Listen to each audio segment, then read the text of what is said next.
30 लाख से ऊपर I think डूब गया था। भारत के जो एम्बेसडर हैं पनामा को, ही फॉलोज मी। एक्चुअली हम 2 चैनलों पे 3-3 लाख फॉलोअर्स हो चुके हैं कि लोगों के मैसेज आते हैं कि सुसाइडल हो रहा था मैं, बट मैं इतने टाइम तक आपके वीडियोस देखता रहा तो अब मेरे को बेहतर लग रहा है। मैं पहले स्टेट बैंक ऑफ इंडिया में, जैसे मैं हमने बताया, काम कर चुका हूँ। 750 करोड़ का मेरा लोन पोर्टफोलियो था। बहुत प्रेशर आ रहा था वहाँ पे, तो और मुझे लगा वहाँ बीपी शुगर हो जाएगा। I left bank. शूट करने के लिए प्रॉपर कैमरा होना चाहिए, माइक होना चाहिए, मतलब सिचुएशन क्या है? मैं अकेला ही करता हूँ और सिंपल अपना, जैसे लोग सेल्फी लेते हैं वैसे ही मैं चालू कर लेता हूँ बस कैमरा, और जो मुझे बोलना होता है मैं बोल देता हूँ, कोई एडिट नहीं होता। इस पॉडकास्ट में हम एक ऐसे पर्सन के साथ बात करने वाले हैं जिनकी लाइफ में बहुत ही ज्यादा उतार चढ़ाव है। हर इंसान चाहता है कि यार एक बार सरकारी नौकरी मिल जाए ताकि अच्छी छोकरी मिल जाए और लाइफ सेट हो जाए, बट इन्होंने सरकारी नौकरी खुद से ही छोड़ दी कि मुझे करनी नहीं है। उसके साथ साथ छोकरी भी इन्हें नहीं ही चाहिए थी। साथ ही साथ अपनी जॉब छोड़ने के बाद इन्होंने टीचिंग में ट्राई किया, टीचिंग के बाद इन्होंने फिल्म मेकिंग ट्राई की और फाइनली ये कंटेंट क्रिएटर मिल गए, जहां पे इनको किक मिला इनकी लाइफ का। इनकी कई सारे पेजेस हैं जिनमें से कई पेजेस पे 3 लाख से ज्यादा फॉलोअर्स हैं और साथ ही साथ कई बड़े आईपीएस डायरेक्टर्स भी इनको फॉलो करते हैं। तो इनकी जर्नी को हम जानेंगे इस पॉडकास्ट में। So let's begin. So hi and welcome back to this another podcast with me Arshi. I hope you guys are doing good। और ये पॉडकास्ट मैं एक ऐसे पर्सन के साथ ले रही हूँ जिनकी जर्नी बहुत ही ज्यादा रोलर कोस्टर थी। अब आप सोचो, हर स्टूडेंट गवर्नमेंट जॉब चाहता है, and he worked with one of the top banks which is known as State Bank of India, and that too 7.5 years।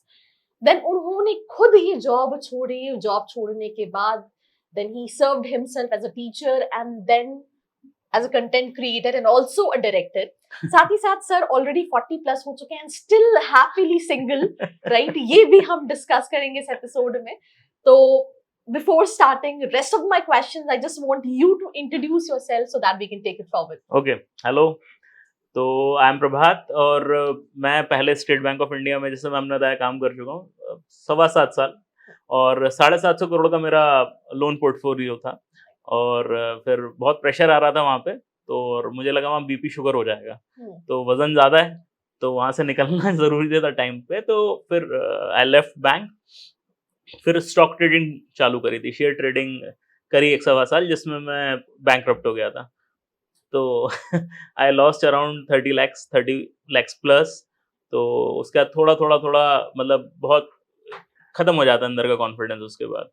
तो उसके बाद आई स्टार्टेड टीचिंग। उस टाइम में किताब लिखी, फिर कोविड आ गया। कोविड में कोचिंग चालू करी, कोचिंग बंद करी। उसके बाद फिल्म लाइन में घुस गए, तो शॉर्ट फिल्म्स वगैरह बनाई भोपाल में, 30 प्लस फिल्म्स बनाई हम लोगों ने। और इसके बाद कंटेंट क्रिएशन उस टाइम चालू किया। During Covid only I started YouTube channel, और वो उसके बाद धीरे से हम लोग पहुंच गए इंस्टाग्राम पे। तो इंस्टाग्राम पे भड़ास निकालने के लिए निकले थे कि अपनी अपनी भड़ास निकाला करेंगे, क्योंकि अंदर बहुत गुस्सा था किसी किसी चीज़ को लेके, और वो गलती से चल गया। तो अब वो चल गया, तो हमने कहा लोग सुन रहे हैं, तो लोग किससे सुनने को तैयार थे, हम किससे सुनाते गए। तो यहाँ पे मैं इन शॉर्ट ये बताना चाहूंगी कि मैटर क्या करता है लाइफ में, ये सेम चीज एप्लीकेबल है कि आपको बस रास्ते पे चलते रहना है, राइट? यू नेवर नो कि क्या चीज चलेगी, क्या चीज नहीं चलेगी, what will make you successful. हर इंसान की डेफिनेशन सक्सेस की अलग अलग होती है, पर अगर आप चलते रहोगे तो आप कहीं ना कहीं मंजिल पर डेफिनेटली पहुंचोगे। बट सबसे पहला क्वेश्चन है, जो आपने 7.5 साल एसबीआई, आपने बोला 750 करोड़ का loan portfolio, I mean I think definitely आप जिस प्रोफाइल पे होंगे 7.5 साल में, वो काफी टॉप नॉच प्रोफाइल होगी। नहीं, बहुत एक्चुअली जैसे हमारे यहाँ लोअर मैनेजमेंट प्रोफाइल थी, जबकि SBI is a very big bank, तो वहाँ पे बड़ी ब्रांचेस में आप जाएंगे तो 10-10 हज़ार करोड़ की ब्रांचेस होती हैं। तो बहुत छोटा ही था हमारा, मतलब ऐसा बहुत छोटा नहीं था, बट मैं स्केल 2 ऑफिसर था, तो स्केल 5 का पोर्टफोलियो था, ऐसा मान के चलिए। नॉर्मली एक एजीएम इतना बड़ा पोर्टफोलियो संभालता है, मैं डेप्यूटी मैनेजर होकर संभाल रहा था, तो बहुत ज़्यादा सपोर्ट नहीं था, और बहुत ज़्यादा फिर ऐसा लग रहा था कि प्रेशर बिल्ट होता जा रहा है और बाल उड़ते जा रहे थे, तो मैंने कहा यहाँ से निकल लेते हैं। एक और चीज पूछना चाहूंगी, आई थिंक बहुत सारे स्टूडेंट्स हो सकता है ये पॉडकास्ट देख रहे हो और उनके माइंड में है, क्योंकि आप अगर इवन भोपाल में भी या फिर इंडिया की किसी भी स्टेट में, सिटी में कोचिंग इंस्टीट्यूट्स चले जाओ, जी जैसे आप महिंद्रा चले गए, जी आपको हजारों बच्चे मिलेंगे बिल्कुल जो सिर्फ इन्हीं जॉब्स के लिए आप एक छोटा सा एप्लीकेशन फॉर्म क्लर्क का भी निकालो तो इतने एप्लीकेशंस हैं कि आप इमेजिन नहीं कर सकते, जहां बिल्कुल पोस्ट ग्रेजुएट पीएचडी लेवल के लोग अप्लाई कर रहे होते हैं।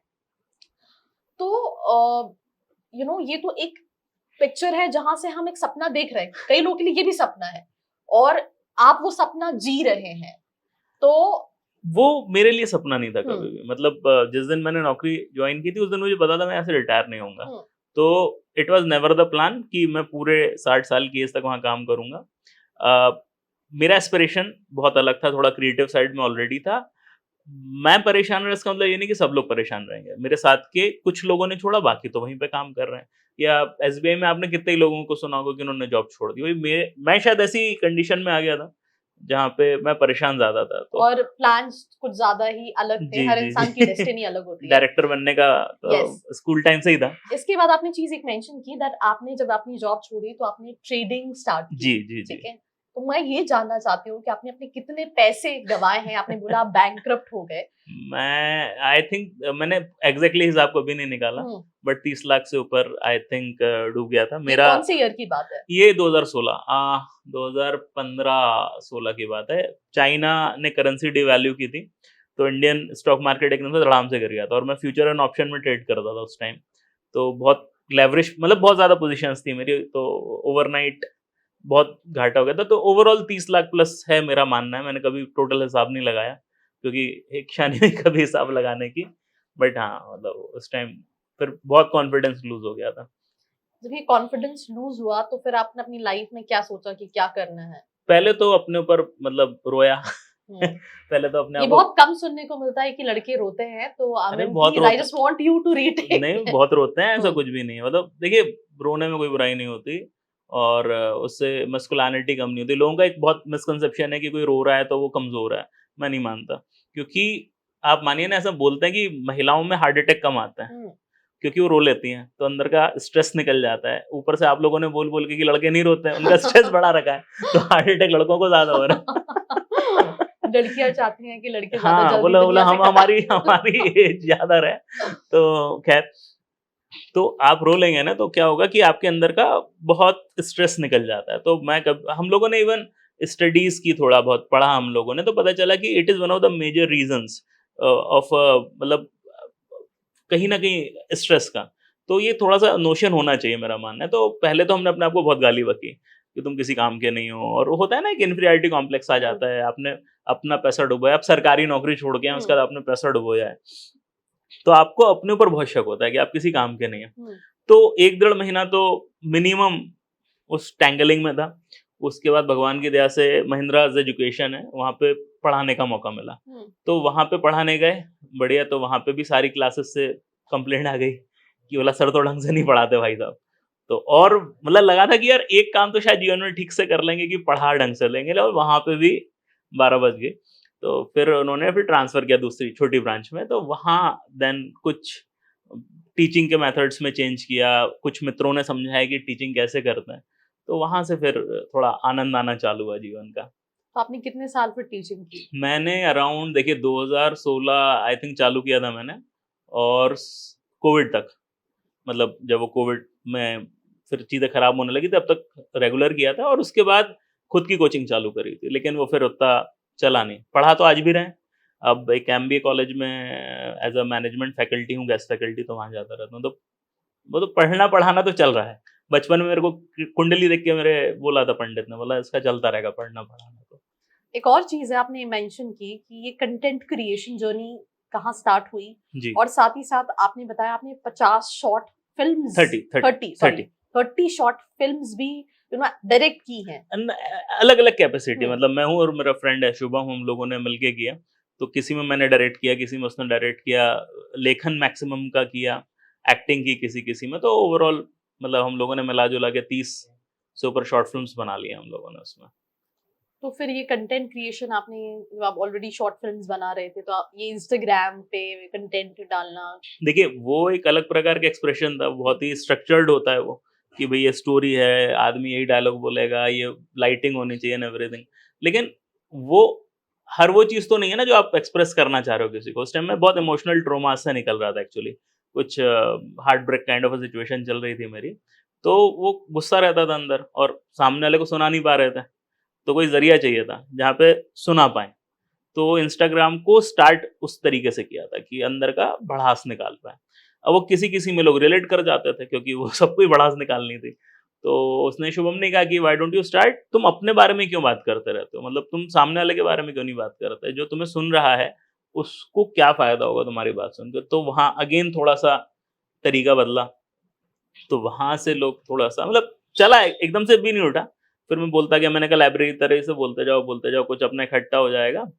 फिर एक दिन गलती से एक रील चल गई और वहाँ से फिर थोड़ा-सा उसके बाद मोमेंटम आ गया उस वाले एक और अकाउंट क्यूरियोसिटी मेरे दिमाग में आ रही है, मैं आपके हाथ में बहुत सारी चीजें लिखी हुई देख रही हूँ, में। Right? Yes, golden sunrise, divine peace. Yes, मतलब ये क्या है? ये एक्चुअली स्विच वर्ड्स कहलाते हैं ये। हम्म। तो लॉ ऑफ अट्रैक्शन आपने सुना होगा। हम्म। तो लॉ ऑफ अट्रैक्शन जैसे कहता है कि आप जो सोचते हैं दुनिया में वो होता है। हम्म। तो ये उसी प्रकार की चीज़ है कि अलग-अलग प्रार्थनाएँ हैं बेसिकली, हम्म। जो left side of your body लिखी जाती हैं, हम्म। या आप अपने पानी की बॉटल पे लिख लें या नॉर्मल कागज़ पेन हम्म। पे लिख लें। तो ये अलग-अलग चीज़ों के लिए होती हैं ये। तो मैं इसको कर रहा हूँ 4-5 साल से, तो फॉलो कर रहा हूँ। तो मेंटल इसका पीस कोई बेनिफिट? मुझे तो लगता हुआ है। अच्छा। मैं सुबह-सुबह नहा के नहीं लिखूँ तो मेरा मन बहुत खराब रहता है। लिख लेता हूँ तो फिर लगता है चलो, हो सकता है साइकोलॉजिकल हो, बट हाँ, मैं थोड़ा शांत रहता हूँ मैं लिखने के कारण। राइटिंग करता हूँ नॉर्मल, तो उससे बहुत फ़र्क पड़ता है क्योंकि आप स्ट्रेस में रहते हैं। तो when you right positive things, जैसे कहते हैं ना अफ़र्मेशंस लिखने चाहिए, तो मैं लिखता नहीं हूँ जिस दिन, उस दिन मेरा दिमाग बहुत खराब रहता है। तो मुझे ऐसा लगता है कि अगर मैंने नहीं लिखा होता, तो पता नहीं अब मेरी मेंटल कंडीशन क्या होती। बट डेली लिखता हूँ, कोशिश करता हूँ, तो चिल रहता है। मेरा एक और क्वेश्चन है, आपने अपना इंस्टाग्राम चालू किया, जहाँ पे आपने चालू किया क्योंकि आपको अपने दिल की भड़ास जी, निकालनी थी। अ, जब हम कोई भी कंटेंट क्रिएशन कर रहे होते हैं तो हमें कंटेंट चाहिए होता जी। है। आपको शूट करने के लिए प्रॉपर कैमरा होना चाहिए, माइक होना चाहिए। जी। तो आपने मतलब यू हैव अ टीम जो ये सब चीजें कर रही होती है बैकग्राउंड में, या फिर मतलब सिचुएशन क्या है? मैं अकेला ही करता हूँ हम्म। और सिंपल अपना, जैसे लोग सेल्फी लेते हैं, हम्म। वैसे ही मैं चालू कर लेता हूँ बस कैमरा, और जो मुझे बोलना होता है मैं बोल देता हूँ। कोई एडिट नहीं होता, कोई कई बार लाइटिंग भी बहुत खराब होती है, रात को शूट करते हैं, आस-पास इतनी लाइट नहीं होती, साउंड में बैकग्राउंड में कई बार ट्रक निकल रहे हैं, कई बार कुत्ते भौंक रहे हैं। तो उसमें बिल्कुल प्रयास नहीं किया जाता है। बस जो बात कही गई है, जो कंटेंट है, सिर्फ़ उस पे फ़ोकस रहता है। बाकी तो एडिट-वेडिट ये कुछ नहीं सवाल होता है। पूछने का रीजन ये था क्योंकि मैंने सर की बहुत सारी रील्स देखी हुई हैं, और अगेन मतलब रील्स में कई बार आपको ऐसा लगेगा कि camera picture quality, video quality अच्छी नहीं है, कई बार ऑडियो क्वालिटी अच्छी नहीं है, पर सिर्फ जो मैटर करता है वो कंटेंट। तो बहुत सारे ऐसे यंग एस्पिरेशनल कंटेंट क्रिएटर्स हैं जिनको लगता है यार मेरे पास रिसोर्सेज नहीं है, मैं स्टार्ट नहीं कर सकता। तो सिंपल सी चीज है, अगर आपके पास कंटेंट है, आपको बोलना आता है, you just need a phone and you can start from today, right? और इसका लाइव एग्जाम्पल मेरे सामने बैठे हैं जिनके ऑलरेडी 3 लाख से ज्यादा फॉलोअर्स हैं इंस्टाग्राम पे, और अगर आप चैनल इनके पेज को जाके चेकआउट करेंगे तो जो चीज मैं आपको बोल रही हूँ आप वही चीज रिलेट कर पाएंगे। आपने एक और चीज बोली, दैट कंटेंट जो है वो मैटर करता है। बिल्कुल। I've seen, जब आप वो कंटेंट डिलीवर कर रहे होते हैं तो उसकी नॉलेज, तो ये कंटेंट कहीं से तो आता होगा, जी। या आप रिसर्च करते हैं, या फिर मुझे वैसे आंसर पता है इसका बट फिर भी मैं आपसे पूछना चाहूंगी, देखिए, what is the source of all this max content? Maximum तो रीडिंग ही है। हम्म। तो मतलब क्योंकि बचपन से रीडिंग का बहुत शौक रहा है, तो हम्म। काफ़ी किताबें पढ़ी हुई थी। नॉर्मली विकिपीडिया सर्च करने का बहुत शौक था, अच्छे वीडियोज़ वगैरह टेड.com देखते रहता। हम्म। तो क्या है, बहुत सारी चीज़ें हैं, प्लस अपने व्यक्तिगत कुछ अनुभव हैं, हम्म। कुछ अपना एनालिसिस है, तो वो मिला-जुला के कुछ ना कुछ बन जाता है। ब कभी न्यूज़ कोई आ जाती है ऐसी जिसमें कुछ पॉज़िटिव दिख जाता है। तो कोशिश ये रहती है कि फ्रेशनेस रहे कंटेंट में, रिपिटिटिव ना लगे, क्योंकि बहुत सारे लोग क्या करते हैं कि एक ही चीज़ हर आदमी बाज़ार में घुमा रहा है। लिटरली कल मुझे एक भोपाल की एक कंटेंट क्रिएटर मिली मुझे, वो डिस्कस कर रही थी कि मैं क्या करूँ थोड़ा-सा इम्प्रूवमेंट के लिए। मैंने कहा देखिए, आप वो मेंटल हेल्थ पे बनाती हैं वो भी वीडियोज़। मैंने कहा आप 5 पॉइंट बोल रही हैं, जो 5 पॉइंट हर आदमी बोल रहा है। तो लोग आपको फ़ॉलो करेंगे, बट एक्सेप्शनल कोई आदमी आपको फ़ॉलो नहीं करेगा, कहेगा ठीक है यार, इसमें कुछ अलग नहीं है। तो 6वें पॉइंट, 7वें पॉइंट और 8वें पॉइंट के लिए मेहनत करनी पड़ेगी आपको। पहले 5 पॉइंट का बेस बनाइए, लेकिन आप बात 6ठे 7वें या 8वें पॉइंट की करिए, क्योंकि नहीं तो मुझे आप कुछ नया नहीं बता रहे हो। तो वो रिसर्च है, या वो आपका पहले से जो आपने पढ़ा हुआ है, या आपका अनुभव है, या आपका खुद का एक एनालिसिस है, तो वो आपको थोड़ी-सी मेहनत करने की ज़रूर होती है वहाँ पे। बाकी जो एक एन्जॉयमेंट है कि आप कुछ बना रहे हो, जैसे मैं आपको एक छोटा-सा एग्ज़ाम्पल दूँ कि जब मैं एसबीआई में काम कर रहा था, लेट्स से मैं मर जाता, तो मैं क्या छोड़ के गया इस देश में? इस दुनिया में मैं कुछ नहीं छोड़ के गया। कुछ 4-5 क्लाइंट होते, कहते हैं हाँ भैया ने एक बार हमें लोन दिया था। बट आज अनफॉर्च्यूनेटली या फॉर्च्यूनेटली अगर मैं चला जाऊँ, तो मैंने किताब लिखी हुई है, मेरी 30 फ़िल्में हैं, मेरे हज़ारों वीडियो हैं। आप जैसे कह रहे हैं कि एक चैनल है 3 लाख हो गया, एक्चुअली हम 2 चैनलों पे 3-3 लाख फॉलोअर्स हो चुके हैं। वो तो दोनों चैनल के नाम आप बताना चाहेंगे? हाँ, एक है प्रभात डॉट भोपाल, हुँ। इसमें इंस्पिरेशन, मोटिवेशन पे बात होती है, और दूसरा है भोपाल वर्डस्मिथ, इस पे थोड़ा लैंग्वेज पे चर्चाएँ होती हैं। तो दोनों में 3-3 लाख क्रॉस हो चुका है, और बाकी भी हैं असॉर्टेड छोटे-छोटे चैनल, तो उनको भी साइमल्टेनियसली ग्रो करने की कोशिश कर रहा हूँ। कई बार लगता है कि इतना बोलने की इच्छा होती है कि अब कई लोग कहते हैं आपने इतने चैनल खोले हुए हैं, क्यों खोले हुए हैं? मतलब इतनी बातें करनी है, क्या करें? अब एक ही जगह हर चीज़ डालेंगे तो मज़ा भी नहीं आएगा। तो लगता है कि ये इतने सालों से जो आपने पढ़ा, सुना, तो वो कहीं न कहीं बाहर निकालने की इच्छा होती है। वो भारत के एक बहुत बड़े राइटर हैं, हिंदी राइटर हैं, सुरेंद्र मोहन पाठक जी, 300 से ज़्यादा उपन्यास लिखे उन्होंने, 300, कोई नहीं लिख पाता इतने। तो उनसे जब भी सवाल पूछा जाता है, आपने इतना लिख कैसे लिया? वो यही कहते हैं, क्योंकि मैं पढ़ता बहुत हूँ। और when you read a lot ma'am, आपके मन में 100 आइडिया आते हैं। आप चीज़ों को इतने अलग-अलग नज़रियों से देखते हैं, इतना आपने शायद पहले नहीं देखा होगा। तो बस रीड कर के डू यू हो गया। Think reading is important for everyone? Reading is like कहते हैं ना, रोटी कपड़ा मकान, हुँ, उसके बाद रीडिंग होना चाहिए। अच्छा। क्योंकि देखिए, ऐसा नहीं कि रीडिंग के बिना आप सर्वाइव नहीं कर पाएँगे। दुनिया में कितने लोग हैं जो रीडिंग करते हैं, सर्वाइव तो सब कर रहे हैं, थ्राइव भी कर रहे हैं, आगे भी बढ़ रहे हैं, लेकिन जो लिमिटेड, आपने बात की ना लिमिटेड रिसोर्स की बात की। आज मैं तो अंबानी नहीं हूँ, आज मैं तो करण जौहर नहीं हूँ, मेरे पास तो नहीं है बहुत सारे इक्विपमेंट्स वगैरह। तो मैं टक्कर कहाँ दूँ उनको? तो टक्कर तो मैं कंटेंट पे दे सकता हूँ, कंटेंट पे किसी का अधिकार नहीं है। कंटेंट किताबों में बेचारे बड़े-बड़े लोग, अच्छे लोग लिख के चले गए हैं, फ्री, मतलब फ्री नहीं है किताबें, बट कोई भी पढ़ सकता है। कोई ऐसा ज्ञान नहीं है कि बहुत सीक्रेट है। बट उसके लिए अपन थोड़ी तो मेहनत करनी पड़ेगी ना। थोड़ा तो लोग कहते हैं कि यार कौन पढ़ेगा इतना, वो बुक पढ़ो, 400 पन्ने कौन पढ़ेगा। आप नहीं पढ़ रहे, तो हर उस आदमी को आप एडवांटेज दे रहे हो जो पढ़ रहा है, क्योंकि जिस आदमी ने वो मेहनत कर ली, वो तो आपसे ऊपर निकल गया है। और क्योंकि एक आलस है अंदर का, और एक है, एक रेजिस्टेंस है मैम। एक बार आप पढ़ने लगो, मैंने अपने दोस्तों को क्या-क्या तिकड़े में भिड़ा-भिड़ा के रीडिंग करवाई है, मैं आपको बताऊँ। मेरे बहुत बहुत मेरा मतलब सर कहना चाह रहे हैं मैं सर की दोस्त नहीं हूँ। मैडम को मैं 3 बार बोल चुका हूँ, ठीक है? Just for audience sake, madam कम से कम मैंने आपको 3 बार बोला है रीडिंग के लिए, आपको एक्सेप्ट करना पड़ेगी ये चीज़। मैं अभी रिसेंटली एक छोटी-सी वीडियो देख रही थी कि बेस्ट फ्रेंडशिप वो है कि दे वांट कि मेरे फ्रेंड्स रीडिंग स्टार्ट करें तो वो उनको बुक गिफ्ट गिफ्ट कर दें, हाँ, कर हाँ। दें। मैं गिफ्ट कर दूँगा आपको, आप चिंता ना करें। मतलब इवन गाड़ी में भी 2-3 किताबें रखी होंगी अभी। चलिए डन। तो मेरा दोस्त था, वो नहीं करता था रीडिंग, अब उसको हो गई, बीमार हो गया बेचारा, और हम लोग सब शहर के बाहर रहते थे। उसकी फैमिली नहीं थी, तो उसको हमने अस्पताल में पार्क कर दिया।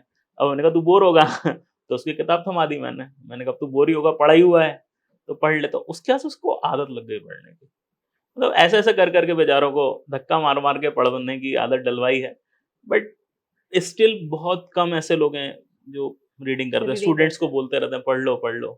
वो भी कहता है हाँ सर पढ़ लेंगे, तो ठीक है। मेरा एक और क्वेश्चन है कि ये तो आपने रीडिंग कितनी इम्पोर्टेंट है इस पे बात कर ली। आपने बोला 2 आपके चैनल है जिस पे ऑलरेडी 3 लाख और दोनों काफ़ी डिफरेंट ज़ोनर के हैं। जी। मतलब उसके अलावा और भी आपके मल्टीपल चैनल्स आप स्टार्ट कर रहे हैं, उनको ग्रो कर रहे हैं। तो बीइंग अ कंटेंट क्रिएटर आपको क्या लगता है अगर कोई पर्सन है जो एक तो इतने आइडियाज़ अलग-अलग तरह के बिकॉज़ आप एक चैनल पे मोटिवेशनल बात कर रहे हैं और एक चैनल पे आप इंग्लिश से रिलेटेड बात कर रहे हैं। हो सकता है एक चैनल पे आप किसी और चीज़ से जी। रिलेटेड बात कर रहे हो। तो वो multiple different source of knowledge right? साथ ही साथ कि ग्रो करने के लिए भी एक होता है because it's not only about कि आप चाह रहे हो कि सिर्फ मैं कंटेंट पोस्ट करूँ। जी। मुझे उस को ग्रो भी करना है ग्रो ना, भी करना बिल्कुल है, करना है, राइट? बिल्कुल करना है। बिकॉज आप पोस्ट करने लगो बट वो ग्रो ही नहीं हो रहा है, तो वो एक पॉइंट फिर ऑफ टाइम के बाद आपको मजा नहीं आता बिल्कुल कि वो डिस्करेज हो जाता है आदमी, डिस्करेज हो जाता है। बिल्कुल बिल्कुल बिल्कुल। तो आई मीन इसका सोर्स क्या है? पहले तो इतने सारे कंटेंट, अलग अलग तरह के कंटेंट, एंड दूसरा कि कैसे कोई ग्रो कर सकता है। ठीक है, तो पहली चीज तो ये उस बारे में बात करिए जिसमें आपको मजा आता है।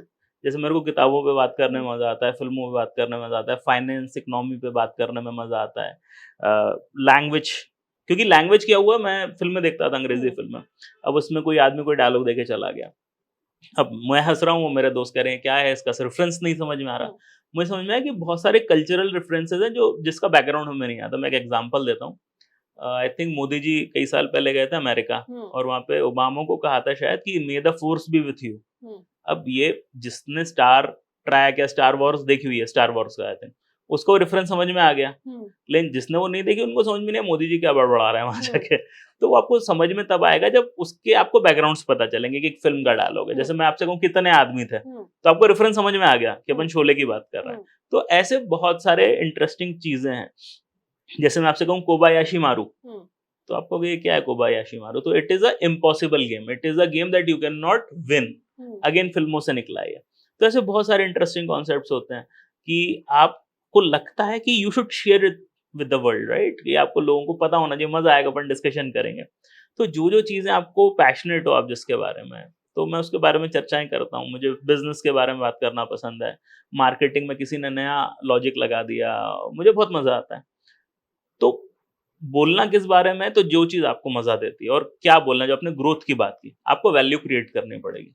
अगर मैं यहाँ आके मान लीजिए मुझे फिल्मों की बात करनी है, तो मैं कहूंगा देश की one of the most successful film Sholay है, पता है क्या नया बता दिया आपने।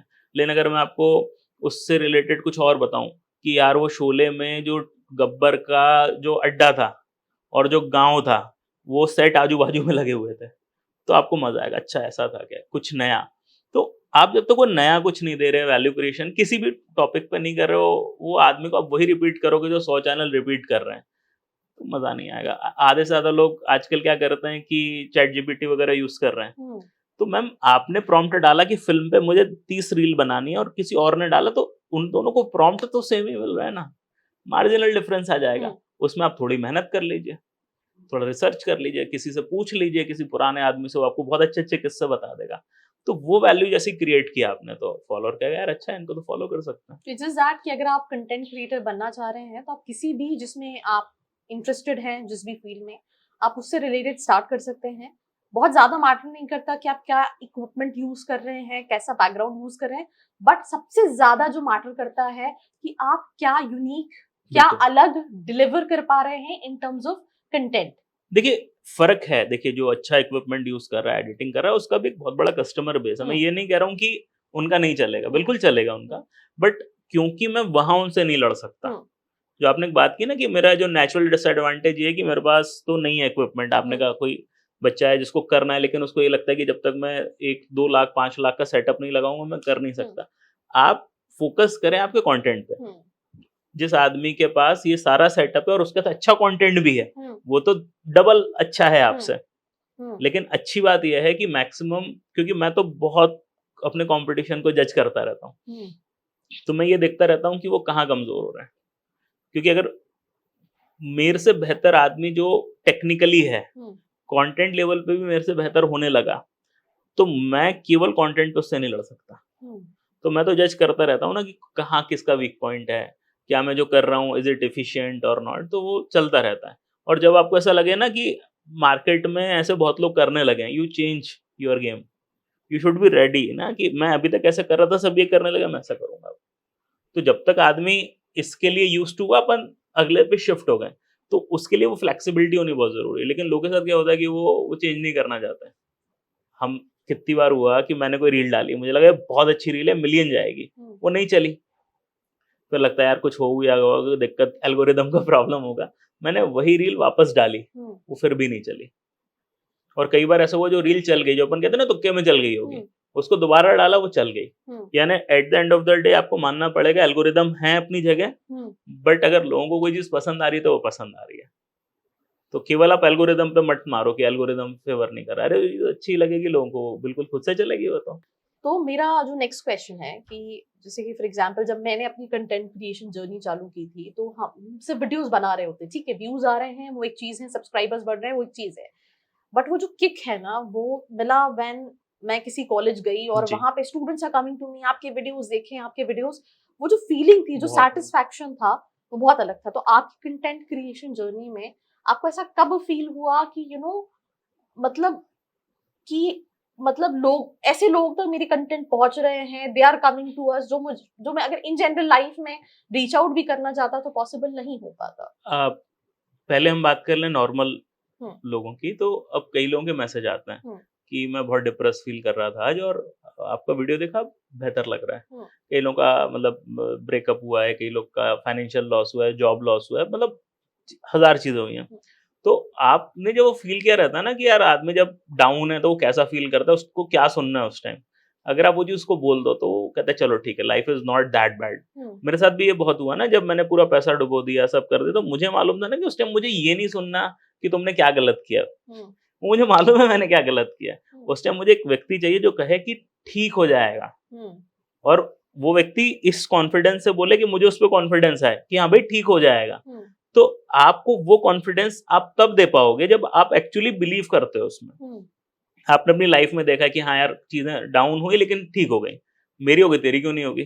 तो पहली बात तो ये होगी। तो जब लोगों के ऐसे मैसेज आते हैं कि यार अच्छा लग रहा है, कई बार आप मानोगे नहीं मैम कि लोगों के मैसेज आते हैं कि सुसाइडल हो रहा था मैं, बट मैं इतने टाइम तक आपके वीडियोस देखता रहा, तो अब मेरे को बेहतर लग रहा है। मैं एक हैं, मैं नाम नहीं ले पाऊंगा उनका, he was suffering from a drug problem, और उनका फिर मेरे को आया मैसेज। तो उनका है कि मैं था इस कंडीशन में, फिर मैंने रेगुलर शुरुआत में आपकी वीडियो देखे, मैंने कहा हाँ ठीक है कुछ भी होगा, देखता गया देखता गया देखता गया, तो अब I am much better, I am trying to rebuild my life, और उन्होंने अब काफ़ी अच्छा कर लिया है जितना उनसे बात होती है। बड़े लोगों में अगर हम चर्चा करें तो जैसे आप जानते होंगे इनको, प्रफुल्ल बिल्लोरे को आप शायद जानते हम्म। होंगे, एमबीए चाय वाला। तो वो फॉलो कर रहे थे, और मैं भी उनको फॉलो कर रहा था। फिर वो भोपाल आए, तो उनका मैसेज आया कि विल यू मीट मी। मैंने कहा of course sir, why don't. तो थोड़ा नेगेटिव इमेज थी उस टाइम उनकी, ज़्यादा थी, अब तो वर्ल्ड कप के बाद थोड़ी कम हो गई। तो उन मैंने कहा इतना बड़ा व्यक्ति आपसे मिलने आ रहा है, आगे बढ़ के मैसेज कर रहा है, क्यों नहीं मिलेंगे। उनसे मिला, 6 घंटे उनके साथ घूमा, उनसे बहुत कुछ सीखने को मिला। सेम चीज़ अगर आपने सुनी हो नाम तहज़ीब हाफ़ी जी की, he is a very big poet from hmm. Pakistan. Hmm. तो एक दिन उनका सुबह-सुबह मैसेज आया हम्म। कि कैन आई कॉल यू? मैंने कहा अरे सर कैसी बात कर रहे हो? तो उनसे फिर आधे घंटे चर्चाएँ हुई कविता पे, फ़िलॉसफ़ी पे। अभी रिसेंटली मैं कहीं बैठा हुआ था, हम्म।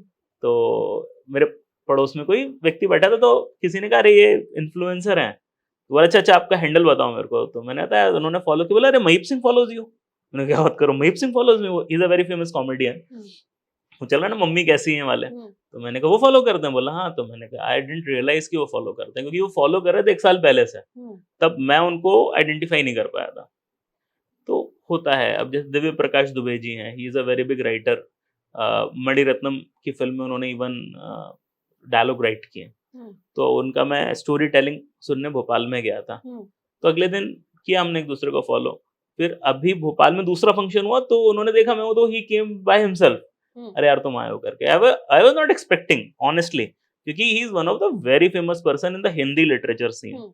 तो ऐसे लोगों से चर्चाएँ हो रही हैं जिनसे शायद आप एक्सपेक्ट नहीं करते, और कई लोग ऐसे भी होंगे जो अपनी रियल आईडी से फॉलो नहीं कर रहे हैं आपको, हम्म। क्योंकि बहुत बड़ा कोई व्यक्ति होगा, वो आपको एकदम से इतनी फुटेज नहीं देगा कि ऑफिशियली वो आपको फॉलो करेगा, किसी भाई के अकाउंट से या कोई फेक अकाउंट से भी करेगा। तो एक है मतलब, नो डाउट एक।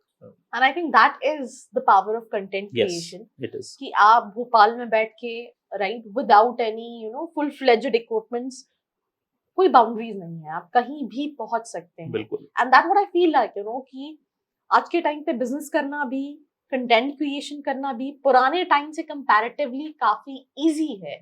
जहाँ पे आपको अगर पहले कुछ स्टार्ट करना था तो आपको बहुत सारे रिसोर्सेज चाहिए, आपको पैसे चाहिए ही चाहिए, बिकॉज कोई ऐसे प्लेटफॉर्म्स नहीं हुआ मैं करते। एग्जांपल हम्म। देता हूँ कि एक कोई का कॉल आया मेरे को हम्म। अहमदाबाद से, वो उनका स्टार्टअप है। हम्म। वो पेट्स के लिए, हम्म। डॉग कैट्स वगैरह के लिए वो बनाते हैं, वो अपना एक प्रकार से मैट्रेस बनाते हैं, हम्म। उनका फोटो वगैरह उस पर डाल हम्म। देते हैं। अब उनको प्रमोट करना था, तो मैंने कहा कैसे करोगे आप? बोला जो इंडिया के बड़े बड़े पेट इन्फ्लुएंसर्स हैं हम उनसे प्रमोट करवाएंगे। अब आप देखो, न केवल अहमदाबाद में एक आदमी बैठ के ऑल ओवर इंडिया अपना माल बेच सकता है, बल्कि उसको बहुत पैसा विज्ञापन में लगाना भी नहीं है। उसको मालूम है पेट इन्फ्लुएंसर है, इनको फॉलो करने वालों के पास पेट्स होंगे, तो हो सकता है ये मेरा माल मैं खरीदें। आपको एक और एग्जांपल जी। बताती हूँ। अभी मैं रिसेंटली गुड़गांव गई थी, तो जो मेरे को-फाउंडर है, he wanted some this floors, walls, okay, ceiling walls. ठीक है। तो उन्होंने कोई इंस्टाग्राम पे रील देखी, और जिस टाइम पे रील देखी, यहाँ पे नंबर डिस्पैच था, और ये भी था कि हमारा जो वेयर हाउस है वो गुड़गांव में है, और ठीक हम है, गुड़गांव में ही थे। गुड़गांव में था। अब आप इमेजिन नहीं करोगे, हम वो जगह ढूंढते हुए कम से कम 20-25 किलोमीटर गए, जिस जगह पे उनका वेयर हाउस था। मतलब आसपास दूर दूर तक कुछ भी नहीं है। मतलब आप अगर इन रियल आपने वो रील नहीं देखी होती, तो आप वहां कभी नहीं जाओगे। आप शायद आपको डर लगेगा कि पता नहीं वो रियल है कि कोई किडनैप तो नहीं कर और लेगा। वहां पे लाइन लगी हुई थी अच्छा, कस्टमर्स की। Okay, trust me on this. Oh my वो गॉड। कह रहे हैं आप तो काफी लेट आए हो, अगर आप शाम के टाइम आते या दिन के टाइम आते, हम जी क्लोजिंग जी, टाइम पे गए थे, तो आप पैर रखने की भी जगह नहीं होती आप है। सोचिए, मतलब एंड आप इमेजिन नहीं करोगे ना, हार्डली 10-15 रील्स सिर्फ डाली हैं, उसमें हो गया। एंड इसमें ये रिस्पॉन्स है। अब आप मानिए, अभी मैं छोटी है तो आपने बहुत बड़ी बात करी, मेरा फ्रेंड है वो छोले भटूरे बहुत अच्छे बनाता है। तो भोपाल में एक है भुक्कड़ वैली करके हैं, वो बड़ी अच्छी इन्फ्लुएंसर है, तो वो भी फ्रेंड है। तो उन्होंने डाल दी उनकी रील, उसके बाद अगले दिन से जो भीड़ लगी कि वे छोले भटूरे खाने, छोले भटूरे खाने, तो वो हमने पावर देखा। बात ये नहीं है कि ये पावर है, बात ये कि एक आम आदमी के हाथ का पावर है। पहले भी ये पावर था मैम, लेकिन वो पहले कुछ एक्सक्लूसिव लोगों के हाथ में था, जो जिसको कहते हैं ना डेमोक्रेटाइजेशन ऑफ पावर हुआ है। वो बहुत बड़ी बात है कि आज एक आम आदमी कंटेंट बना सकता है, न केवल वो कंटेंट बना सकता है, बल्कि किसी आम व्यक्ति के थ्रू उसका विज्ञापन करा सकता है। मेरे को शाहरुख खान नहीं मिलेगा, मेरे को आमिर खान नहीं मिलेगा विज्ञापन करने के लिए, लेकिन कोई लोकल व्यक्ति होगा, मैं उसके साथ डाल दूंगा मैं वीडियो, और वो हो सकता है उसके बाद मुझे कस्टमर मिलने लगे। मेरा एक और क्वेश्चन ये है दैट आपको कई सारे आईएएस और आईपीएस भी फॉलो करते हैं। जब हम लास्ट कॉन्वर्सेशन कर रहे थे, तो आपने इसका जिक्र भी किया था। कैसी फीलिंग होती है, या कभी कॉन्वर्सेशन आप उन लोगों से कभी कॉन्वर्सेशन नहीं हुई, क्योंकि अपने को ही डर लगता है बात करने में, कोई क्या बोलेगा। बट एक थोड़ा सा बोझा आता है सर पे कि यार अब आपको उनके स्टैंडर्ड्स पे सही उतरना पड़ेगा। आपने पहली बार बड़ी अच्छी चीज सीरियस बोल दी, अगली बार आप कुछ हंसी मजाक करो तो आपको डर लगता है वापस ना चला जाए। आपको बताऊं, भारत के जो एम्बेसडर है पनामा को, वो ही फॉलोज मी। तो पहले मैंने वेरीफाई किया, मैंने कहा ये फर्जी तो प्रोफाइल नहीं है। मैंने कहा इतना बड़ा आदमी कैसे कर रहा है, तो फिर कहा नहीं कर रहे हैं वो। तो वो जो प्रेशर आता है वो ये आता है कि यार फिर आप उनको वो नहीं कर सकते, निराश नहीं कर सकते। इतना बड़ा आदमी आपको अगर फॉलो कर रहा है तो उसकी एक एक्सपेक्टेशन है आपसे, और हम थोड़े से ऐसे व्यक्ति हैं ना जो अपने मन की करते हैं, तो हम तो बदमाशी फिर भी कर लेते हैं। हम तो कहते हैं कि ठीक है, थोड़ा सा अगर आपका एक्सपेक्टेशन डाउन होगा तो होगा, मैं अपनी लाइफ से कॉम्प्रोमाइज नहीं कर सकता। मेरी एक और चीज है, अगर जैसे फॉर एग्जांपल कोई इंस्टाग्राम पे कंटेंट क्रिएशन चालू करना चाहता है, आपने बता दिया आप जिस चीज में इंटरेस्ट आप स्टार्ट कर सकते हो, बट बहुत सारे लोग को ये भी नहीं पता कि हम क्या स्टार्ट करें, राइट? एंड आप ऑलरेडी बिकॉज आपके ऑलरेडी कई सारे चैनल्स हैं, आप रिसर्च कर रहे होते हो, तो आपको क्या लगता है ये एक सेक्शन है जहाँ जिसको टैप किया जा सकता है, या ये 2-3 सेक्शंस हैं जहाँ पे अभी भी सब सेम तरह की चीजें डिलीवर कर रहे हैं, आप कुछ तो आपको कुछ ऐसा लगता है, कुछ सजेशंस हैं आपके? देखिए कुछ हैं, लेकिन अब वो तो प्रोप्राइटरी हैं, तो वो एग्जैक्टली वो वाला तो नहीं बताऊंगा, क्योंकि फिर हो सकता है कल उसमें भी चैनल्स चालू होंगे। लेकिन हाँ, नॉर्मल कुछ कुछ बता देता हूँ कि one of my students, right, वो उसके 3 लाख सब्सक्राइबर हैं on YouTube, and he is earning very good. तो मैंने उससे पूछा व्हाई आर यू, पढ़ने क्यों आए यार तुम? तो ही सेड कि नहीं, मैं सीखना चाहता हूँ, मैं एक्सपांशन करना चाहता हूँ, मैं क्रिकेट के ऊपर बनाता हूँ। बोला अब मुझे समझ में नहीं आ रहा मैं एक्सपांशन कहाँ करूँ। मैंने कहा फुटबॉल पे करो। बोला यार फुटबॉल पे तो लेकिन व्यूअर्स कितने कम है। मैंने कहा चैनल्स भी कम है। भाई आप वो कैटेगरी ढूंढो जहाँ पे कस्टमर तो है, बट मैं छोटा सा आपको एग्जांपल देता हूँ। ये मार्केटिंग का कॉन्सेप्ट होता है कि जो लीडर है वो बैठा हुआ है पहाड़ी के ऊपर, चैलेंजर उस पर अटैक करेगा, लीडर को अपने आप को बचाना है। जो तीसरा नंबर का प्लेयर है उसका काम है देखना लीडर कमजोर कहाँ है, केवल उस सेगमेंट में करना। तो ये फंडा होता है। लेकिन अगर कोई नया आदमी है वो कहाँ खेले, ये 3 लोग तो पूरा मार्केट कैप्चर करके बैठे हैं, उसको वो हिस्सा ढूंढना पड़ेगा जो इन लोगों के लिए बड़ा छोटा है, कि वो इतने छोटे हिस्से के लिए लड़ने नहीं आएंगे, लेकिन मेरे लिए वो हिस्सा बहुत बड़ा है। एग्जाम्पल अगर अपन छोटा सा लें कि लेट से फुटबॉल है, फुटबॉल हो सकता है मेरे लिए बहुत बड़ा धंधा हो, लेकिन जो बड़े बड़े जो कंटेंट क्रिएटर हैं in the field of sports, शायद उनके लिए वो उतना बड़ा नहीं हो। तो पहले आप ऐसे और भी होंगे ना, अब हो सकता है कबड्डी है, अब कबड्डी पे कितने स्पोर्ट्स इन्फ्लुएंसर होंगे, तो आप कहोगे भैया लेकिन देखने वाले भी कम है, आपको बहुत है। जैसे मेरा बहुत सिंपल फंडा था कि मेरे पास तो नहीं है सारी इक्विपमेंट, मैंने कहा कि जिसको केवल कंटेंट से मतलब है, जिसको इस बात से फर्क नहीं पड़ रहा कि मेरी दाढ़ी बड़ी हुई है कि नहीं, पुराने आप वीडियो देखो तो मैं तो शेव भी नहीं करता था बहुत बार, तो वो बहुत कम होंगे ना। 140 करोड़ की जनता में ऐसे लोग कितने होंगे, कम होंगे, लेट से 1 करोड़ है। लेकिन क्या 1 करोड़ मेरे लिए बहुत नहीं है? कॉमेडी देखने वाले 20 होंगे, 40 होंगे, फिल्मों की बात करने वाले 40 करोड़ लोग होंगे, मुझे वो 40 नहीं चाहिए, मुझे एक मेरे लिए 10 मिलियन होता है। तो आप वो नीश पकड़ लो जिसपे बहुत स्पेसिफिकली कम लोग बना रहे हैं। अब जैसे मेरा फाइनेंस के जो वीडियोस जाते हैं, मैंने बहुत स्ट्रगल किया उसके साथ। मैं आपको चलिए एक पर्सनल बता देता हूँ। मेरे 2 यूट्यूब के चैनल थे जिसमें मैं बहुत स्ट्रगल कर रहा हूँ काफी टाइम से, क्योंकि मुझे लग रहा है दोनों सिमिलर स्पेस में, इकोनॉमी में ही दोनों आ रहे हैं कहीं ना कहीं, थोड़ा इधर उधर। तो आज मैंने डिसाइड किया कि एक को मैं इंग्लिश चैनल बना दूंगा, तो हो सकता है उसमें मेरे को इंटरनेशनल ऑडियंस मिल जाए, क्योंकि मेरे सारे चैनल तो हिंदी के हैं। तो एक चैनल आपने इंग्लिश किया, क्यों किया इंग्लिश?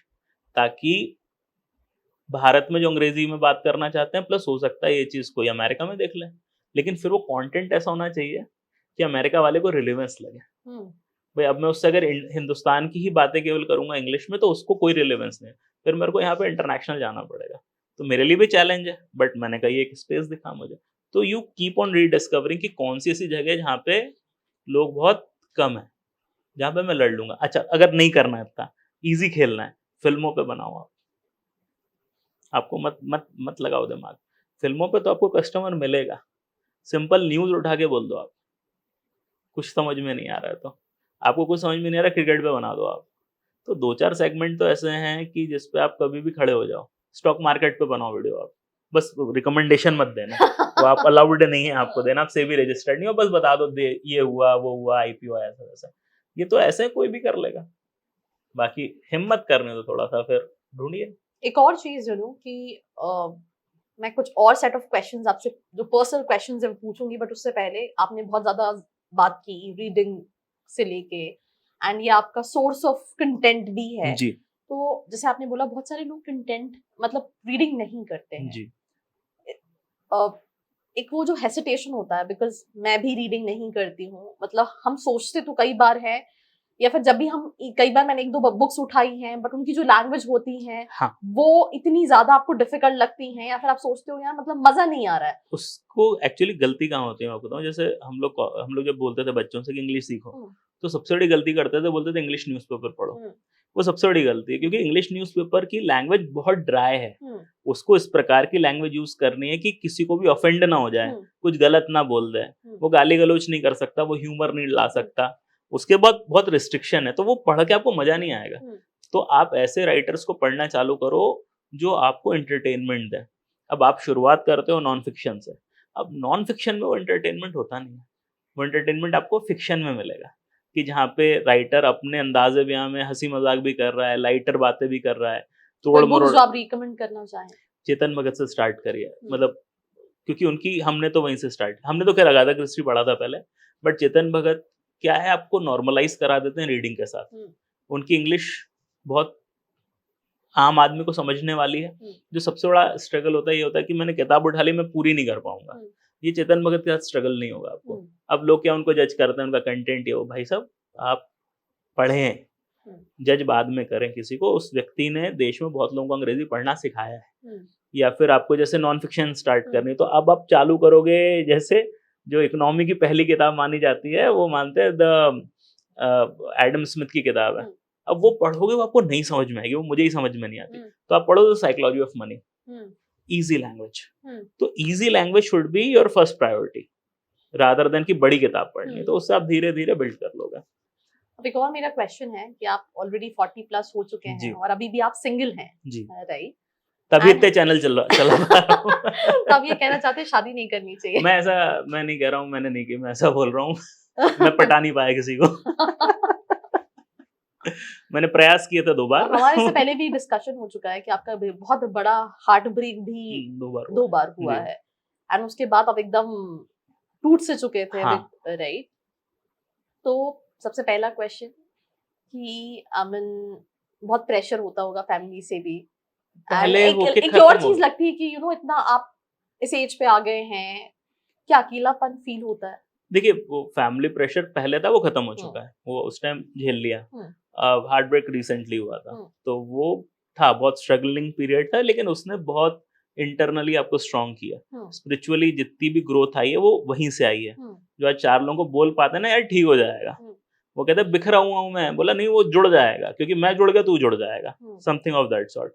तो वो जो स्पिरिचुअलिटी या जो चीजें ठीक हो जाती हैं, वो जो आपके दिमाग में आया, वो वहीं से आया, क्योंकि आपने चीजें खराब हुई आपकी, फिर आपने खुद को जोड़ा। अकेला लगता है कभी कभी, बट फिर ऐसा लगता है कि जैसे एक बहुत फेमस कोटेशन है, it is better to be alone than in wrong company. Hmm, गलत व्यक्ति के साथ रहने से तो बेहतर है आप अकेले रह लो। कम से देखिए, मैंने एक बहुत सिंपल सी चीज अपने आप से कही कि एक जगह तो फ्लॉप हो गए हम्म, जीवन में, लेकिन एक जो एम्बिशन था वहां फ्लॉप नहीं होना है। दोनों जगह गलत व्यक्ति आ गया लाइफ में, तो वो दूसरी जगह भी आपकी 12 बजा देगा। हम्म, तो दोनों जगह तो फ्लॉप नहीं हो सकता मैं। हम्म, तो एक जगह हो गए, दूसरी जगह बंद करेंगे मेहनत। और एक हमारा बहुत पुराना कोर्ट है कि कुछ लोग घर चलाते हैं, कुछ लोग देश चलाते हैं। हम्म। तो घर नहीं चल रहा तो देश चला लेंगे। कोई सजेशन आप देना चाहेंगे जिन लोगों का हार्ट ब्रेक होता है और नहीं डील कर पाते हैं ऐसी सिचुएशन से? देखिए, वो एंड ऑफ द वर्ल्ड नहीं है ये। देखिए क्या होगा, आज मैं कुछ भी बोल दूं उनसे, हम्म, वो रजिस्टर नहीं होगा, क्योंकि उस टाइम रजिस्टर नहीं होता है। हम्म, आदमी इतना इमोशनल ट्रॉमा में होता है कि आप उसको कुछ बोलने जाओगे, वो उल्टा आपको झापड़ मार देगा। तो बट मैं यही कहूंगा कि चीजें ठीक हो जाती हैं। अपने आप को विक्टिम जिस दिन आपने मानना बंद कर दिया, हम्म, आप सबको मैं एक चीज बोलता हूँ, केवल हार्ट ब्रेक नहीं, किसी भी कंडीशन में आप कितना भी बुरा मूड में हो, आप डेली अपने आप से बोला, I am not a victim, I am not a victim. आदमी को बुरा हार्ट ब्रेक का नहीं लग रहा है, आदमी को बुरा लग रहा है कि वो विक्टिम बन गया, उसका किसी ने अत्याचार कर दिया, वो अत्याचार उसको दुख दे रहा है। प्रेम चला गया, उसका दुख उतना नहीं है। हम्म, मेरे को दुख किस बात का है? मेरे साथ लोगों ने गलत कर दिया। हम्म, भाई किसी को नहीं था आप में इंटरेस्ट, वो नहीं था वो, लेकिन गलत करके गया ना, वो आपको बहुत हर्ट करता है। और आपको कोई गलत कब कर सकता है? जब तुम कमजोर हो। हम्म, तो जब आप अपना से बोलते हैं I am not a victim, तो आप में इंटरनली आता है, हाँ यार विक्टिम तो नहीं है, देख लेंगे। तो कुछ और समझ में नहीं आ रहा ना, विश्वास मत करो, बट अपने आप से 100 बार दिन में बोलो I am not a victim. ना फाइनेंस, ना हार्ट ब्रेक, ना कुछ भी। आदमी के अंदर का पावर निकलता है उसमें फिर बाहर। वो बस एक सिंगल लाइन तो यही है। और कोई और सजेशन? एक और क्वेश्चन जिसका आपने बहुत क्लियरिटी से जवाब नहीं दिया, दैट इज कि क्या अकेलापन फील होता है? It's good to be single. नहीं देखिए, होता है ऐसा, ये नहीं कह सकते कभी भी नहीं होता। वो मतलब वो ऑनेस्ट आंसर होता है कभी कभी, बट अगेन तो आप क्या करिएगा, आप उसको प्रोडक्टिवली यूज करिए। भाई अगेन मैं आज डेस्परेट नहीं हो सकता ना, आज मैं क्या करूं, मतलब जो पहला व्यक्ति हाँ बोले उसको हाँ बोल दूं क्या? वो तो नहीं हो सकता ना। भाई ये ही आपकी स्ट्रेंथ है कि अगेन आप यहाँ पे भी कॉम्प्रोमाइज करने को तैयार नहीं है, कि मेरा मन नहीं है तो नहीं है, होगा तो देखेंगे, ओपन है। पहले अपन ओपन भी नहीं थे।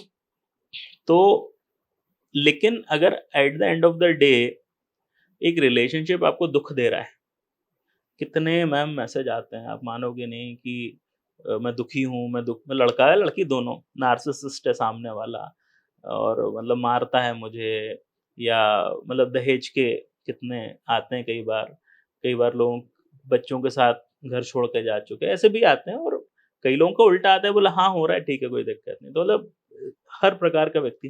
तो मैं ये कहता हूँ कि आप सही व्यक्ति के साथ हैं तो आपकी आधी परेशानियां ठीक है।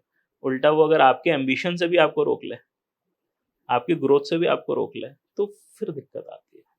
तो मुझे ऐसा लगता है कि अगर आज कोई गलत व्यक्ति आ गया, क्योंकि वो मतलब डेस्परेशन में मैंने पहली लड़की कोई देखी, उसको बोल दिया हाँ भाई चलो ठीक है, कोई दिक्कत नहीं है, तो आप तो फंस जाओगे। क्यों फंस जाओगे? क्योंकि आप उसको जानते ही नहीं हो, कौन सा आपने उसका टाइम स्पेंड किया है। तो रैंडम किसी व्यक्ति ने आपको ऑनलाइन आई लव यू बोल दिया, आपने कहा हाँ कोई और नहीं कह रहा, तू कर लेना, तो आप तो इन एंड आउट जानते ही नहीं हो, और उसके बाद जो मेंटल ट्रॉमा में जाओगे तो कहोगे यार इससे तो सिंगल ही ठीक था। भाई जो दो व्यक्ति पसंद आए थे वो कहीं ना कहीं पसंद आए थे, उनको लगता था हाँ यार इनके साथ कर लेंगे कॉम्प्रोमाइज, कुछ ना कुछ कम ज्यादा कर लेंगे, बट हर व्यक्ति के साथ आप नहीं कर पाओगे ना।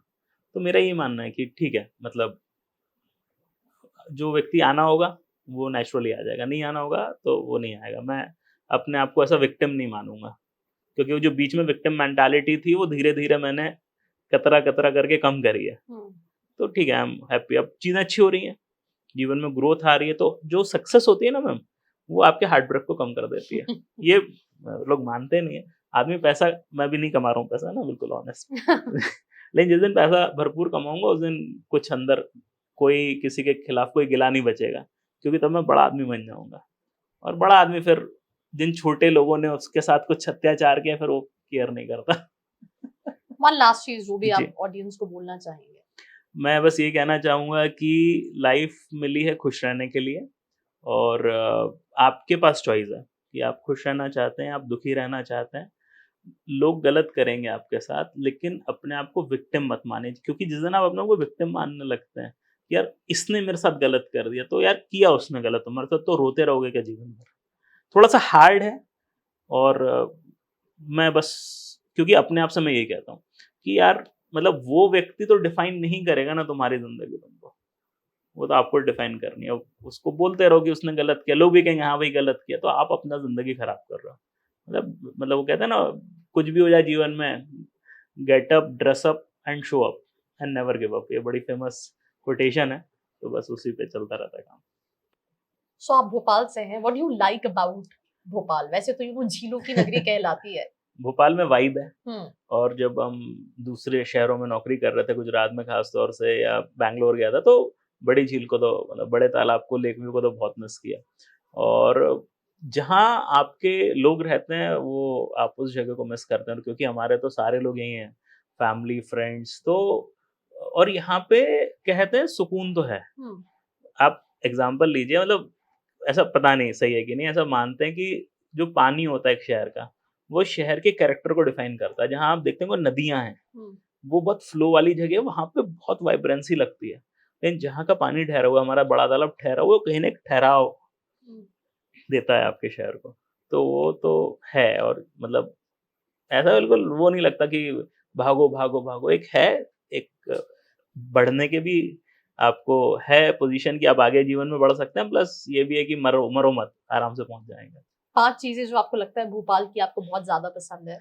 मेरे को भोपाल का बड़ा तालाब, लेक व्यू हो गया, और राजू टी स्टॉल और मेरे फ्रेंड्स, फैमिली, और ये जो बैलेंस है कि यहाँ पॉल्यूशन कम है, यहाँ ग्रोथ अपॉर्चुनिटीज है, और आज मैं जिस धंधे में हूँ, ड्रामाज होते हैं यहाँ पे, मतलब आप देखते होंगे जो बाकी कम शहरों में होते हैं, जो स्टेज शोज वगैरह होते हैं। इतना बड़ा शहर है कि एम्यूनिटीज सब हैं, इतना छोटा नहीं है कि आपको फंसा हुआ महसूस होगा, इतना बड़ा नहीं है कि यू फील लॉस्ट। ये हो सकता है हर व्यक्ति को अपने शहर के बारे में ऐसा लगता है, मुझे ऐसा लगता है। मेरे जितने मित्र आते हैं वो ये कहते हैं कि ये शहर छूटता नहीं है उनसे। मेरे फादर कहा करते थे कि उनके बहुत सारे फ्रेंड्स भी थे जो दूसरे शहर चले गए, पर जब आप, इवन मेरे साथ भी होता है, मैं बहुत सारी सिटीज ट्रैवल करती हूँ, पर जैसे ही आप भोपाल आते हो ना, जो सुकून आप जो बोल रहे थे, जो पीस है ना, मतलब है, चीजें बहुत इजीली एक्सेसिबल, आप यहाँ से वहां बहुत इजीली पहुंच जाते हो। आप यहाँ पे हो, अगर आपको लेट्स से किसी डैम में जाना है तो आप with in half an hour, not even half an hour, आप 15-20 मिनट में पहुंच जाओगे, और वहाँ चाय भी मिल जाएगी आपको साथ में मैगी भी मिल जाएगी। मैगी भी मिल जाएगी। एक आपने वो औरंगजेब की कहानी सुनी है मैम? तो ऐसा कहते हैं कि औरंगजेब भोपाल आया था, पता नहीं रियल कहानी की नहीं, और वो अपने घोड़ों का ध्यान खुद रखता था। तो जब वो अपना घोड़ा साफ कर रहा था तो उसने कहा घोड़े के खुर पे मिट्टी चिपक रही है, और जब उसने देखा तो उसने कहा तुरंत यहाँ से निकलना है, रुकना नहीं है। बोला क्यों? बोला क्योंकि मेरे उस्ताद ने मुझे बताया था कि जिस शहर की मिट्टी घोड़ों के खुरों पे चिपकने लगे वहां से निकल जाओ, क्योंकि वो शहर तुम्हें रोक लेगा। वो उसमें वो क्वालिटी है उसकी मिट्टी में कि वो आपको रोक लेता है। पता नहीं सही है कि नहीं, बट मेरे को कहानी बड़ी फैसिनेटिंग लगती है वाली। ठीक, एक और चीज की सारी कॉन्वर्सेशन तो हो गई, बट 5 बुक्स जो आप एक न्यू कमर को, बिगिनर को, अगर वो रीडिंग करना चाहते हैं, रिकमेंड करेंगे पढ़ने के लिए? ठीक है, तो आप देखिए बहुत टेक्निकल किताबें शुरुआत से ना पढ़ें। अगेन थोड़ा ईज़ी लैंग्वेज पढ़ें। अब आपको अगर सस्पेंस पढ़ना है तो आप अगाथा क्रिस्टी ना पढ़ें, क्योंकि उनकी लैंग्वेज आपको बहुत चैलेंज करती है। तो आप ईज़ी प्रोबेबली लैंग्वेज की थ्रिलर, अगर जैसे मैं इंडियन राइटर्स आपको बताता हूँ, आप जिनको फॉलो कर सकते हैं। अगर आपको पढ़ना है बिज़नेस से रिलेटेड किताबें तो रश्मि बंसल की किताबें पढ़ लीजिए, 6-7 किताबें हैं उनकी। आप प्रकाश अय्यर की किताबें पढ़ लीजिए, बहुत अच्छे एनेक्डोट्स हैं उसमें। आप पढ़िए अश्विन सांघी जी को, ये लिखते हैं थ्रिलर और माइथोलॉजी, मतलब भारत के डैन ब्राउन है वो, है ना? एंजल्स एंड डेमन्स जैसे उन्होंने लिखी दा विंची कोड, उनकी कृष्णा की पढ़ी आप। जितने व्यक्तियों को मैंने कहा कृष्णा की पढ़ो, उनको बहुत मज़ा आया। आप पढ़िए चेतन भगत को। Chetan Bhagat again love stories वगैरह लिखते हैं, रिलेशनशिप्स वगैरह पे लिखते हैं, बट वो ईज़ी इंग्लिश है। आप पढ़िए अमीश त्रिपाठी को। अमीश त्रिपाठी थोड़ा माइथोलॉजी लिखते हैं। देवदत्त पटनायक को पढ़िए आप। तो रादर देन बुक्स मैंने आपको शायद कुछ राइटर्स बता दिए हैं, और क्योंकि ये सब इंडियन राइटर्स हैं। मैं आपको विदेशी राइटर भी बता सकता हूँ, बट मुझे लगता है इंडियन राइटर्स पढ़ें आप, शुरुआत करें, फिर डेवलप कर सकते हैं वहाँ से। ओके, तो इसी के साथ-साथ इस पॉडकास्ट को हम रैप अप करते हैं, राइट? एंड आई होप आपको ये पॉडकास्ट पसंद आया हो। पसंद आया है तो डेफिनेटली लाइक करना है, शेयर करना है और ऐसे ही पॉडकास्ट के लिए फॉलो करना है। तो आपको भी अगर यही लगता है दैट आपकी लाइफ में यार कुछ किक नहीं मिल रहा है, चीजें वर्कआउट नहीं कर रही हैं, आप बैंकरप्ट हो गए हो, तो आई होप इस पॉडकास्ट को सुनने के बाद आपको मोटिवेशन मिला होगा और समझ में आएगा कि यार ये सिर्फ मेरे साथ नहीं होता, यार सबके साथ यही है, सबकी लगी हुई है। बट सिर्फ एक चीज रिक्वायर्ड है, that is keep going, keep moving. So आपको ये पॉडकास्ट कैसा लगा, let me know in the comment section below. बाकी ऐसी ही इंटरेस्टिंग कॉन्वर्सेशंस के लिए फॉलो एंड सब्सक्राइब।